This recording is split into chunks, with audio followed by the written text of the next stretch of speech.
আপনাদের সাথে একটা মজার কথা শেয়ার করি। আমার পাশের বাসার ফ্ল্যাটের এক ভাবি আমাকে এসে একদিন বললো, ভাবি আমার না রান্না করতে যেয়ে গ্যাসটা শেষ হয়ে গেছে।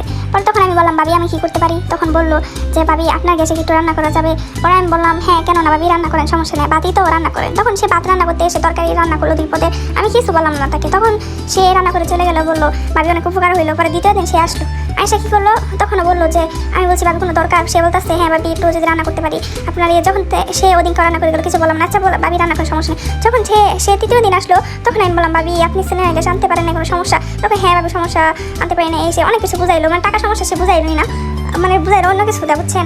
তখন আমি একদিন তার রুমে গেলাম একটা দরকারে।